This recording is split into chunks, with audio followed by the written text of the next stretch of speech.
Très bien, Bessiyata Dishmaya. Donc, Al-Ilchot, Chafetz Chaim Ilchot Lashonara, le jour 90. Ouais. Limut Mishgiotem Shel Acharim. Est-ce qu'on a le droit d'apprendre des erreurs des autres? Ouais. La réponse, elle est oui. Mais la question, elle est, est-ce que j'ai le droit de dire aux autres pour qu'eux, ils apprennent des erreurs? Ouais. Comment? On dit pas non? De non? Non, on dit non. Regarde celui-là ce qu'il fait. Fais attention, il ne faut pas faire la même chose. Ouais. Est-ce qu'on a le droit de faire ça? Très bien. Raïnou Leel, on a vu un peu plus haut, le 11e jour, vous avez vu, שאסור לספר על מגרעותיו של אדם אפילו לאנשים המכירים אותם ממילא, משום שעצם סיפור בגנות מידות רעות של אדם אסור הוא. Donc on a vu qu'on n'avait pas le droit de raconter une erreur que quelqu'un il a fait, ouais, une erreur dans le comportement, ouais, que quelqu'un il a fait quelque chose de pas bien. Hein. On n'a pas le droit de raconter. Pourquoi? Parce que rien que le fait de raconter quelque chose de mauvais, on n'a pas le droit de le faire, hein, assourd, c'est assourd. Oulam, que chez Medoubar, Bematarot Chinuchiot, Moutar. Mais quand on a un intérêt pour éduquer nos enfants ou une autre personne hein, qu'on connaît, on est avec un ami et on veut lui apprendre quelque chose, alors, dans certaines conditions très précises, on aurait le droit de le faire. Hein. Que chez Medoubar, Bematarot Chinuchiot, Moutar, les avis Dougma Mitziutit, דוגמה מציאותית, pardon, להתנהגות בלתי ראויה של הזולת, ואפילו לציין את שמם של בעלי התנהגות זו.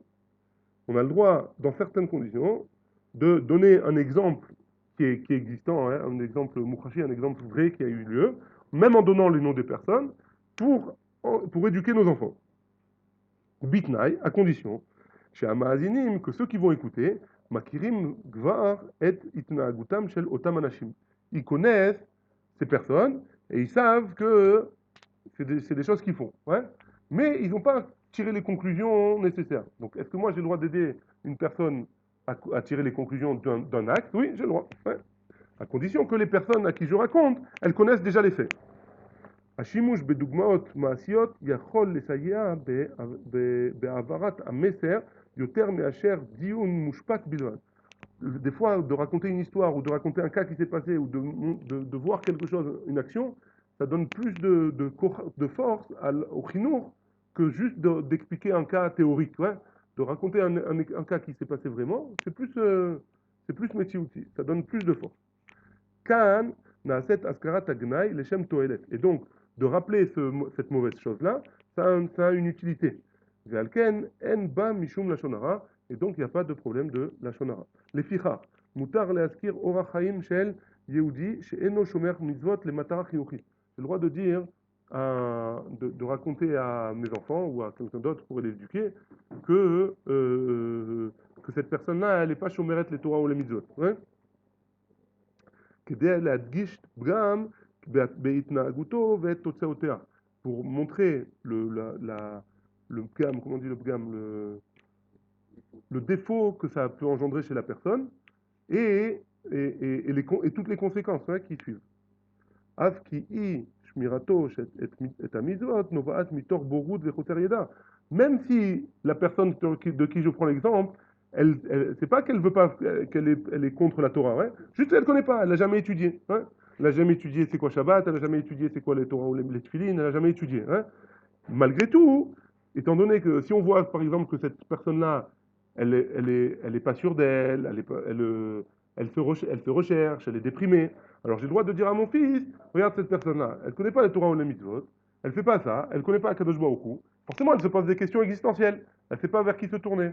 Et donc, Kedaï, pour dire à mon fils que Kedaï de faire les Torah et les mitzvot, pour faire passer ça à mes enfants. Mikol Makom, Yesh Leizaer, Shelo Leganot Toto. Par contre, il faut faire très attention, c'est pas de dire à mon fils, regarde comment il est pas bien cette personne. C'est pas lui qui est pas bien. C'est le fait qu'il fasse pas les mitzvot, c'est pas bien pour lui. Et donc, il faut pas donner du lachon il faut faire très attention à ça. C'est un tnaï important. En leavi dogmaot, mais evro shel baal tshuva, lelo reshuto. On n'a pas le droit de ramener des exemples d'une personne qui a fait tshuva et de dire, tu sais, lui, je dis à mon fils, voilà, tu sais, lui, quand il faisait pas tshuva, il était très malheureux. Quand il faisait pas les Torah et les mitzvot, il était très malheureux. J'ai le droit, à condition de lui demander la permission. Ouais. Si je lui demande la permission, est-ce que je peux raconter à mon fils ça et ça pour lui faire avancer? Il me dit oui, j'ai le droit. Mais tant que j'ai pas eu sa permission, j'ai pas le droit de raconter à mon fils. Ouais. Kavana, les toilettes, ena matira le'arvir Adam ou l'achimo. J'ai pas le droit, même si j'ai une toilette, même si c'est pour le bien, ouais, c'est pour le bien de mon fils, c'est pas quelque chose de mal, ouais. Malgré tout, j'ai pas le droit de dire du mal de Réhouven pour que mon fils il soit un tzaddik, ouais. C'est pas, ça vient pas sur le cheshbon. כמו כן, אין להביא דוגמאות מאורח החיים של עדות שונות בקרב עם ישראל, אלא אם כן ברור שאין המספר ואין המאזינים אינם בעלי דעה שלילית על אותה עדה. J'ai pas le droit de prendre des exemples sur les Marocains ou sur les Parsim ou sur les machins comme ça, ouais, sur toute une Eda entière, sur toute une communauté entière, ouais, bien que, à moins que les personnes à qui je raconte, elles n'ont rien contre les Parsim ou elles n'ont rien contre les Marocains. Et dans ce cas-là, j'ai le droit de prendre des exemples Nekudati, ils connaissent la chose-là, et je peux faire passer un message Chinouchi. Si je peux faire passer un message Chinouchi dans ces conditions-là, j'ai le droit. Attention, c'est pas très conseillé. Il vaut mieux prendre des exemples qui sont positifs plutôt que des exemples qui sont négatifs. Il vaut mieux prendre un exemple de, tu montres un rave, une doumout, comme le Rav Ovadia, tu montres à ton fils, et tu lui dis, regarde, le Rav Ovadia, il étudie la Torah, comment il est arrivé, il a étudié la Torah, il a travaillé ses midot, il a fait ci, il a fait ça, il a fait ça, et il est devenu le Rav Ovadia. Plutôt que de prendre un Ahmed Injad et lui dire, regarde, en juif, frère, et lui dire, regarde ce qu'il fait lui, il va pas aller loin dans sa vie, ouais. J'ai le droit, dans certains cas, comme on a dit, mais c'est mieux de prendre, c'est plus conseillé de prendre des exemples positifs chez un enfant. Pourquoi? Parce que après, ça entraîne l'enfant à regarder plutôt dans le négatif, critiquer, plutôt que de regarder les exemples positifs. Bah, ou pas de il est en là,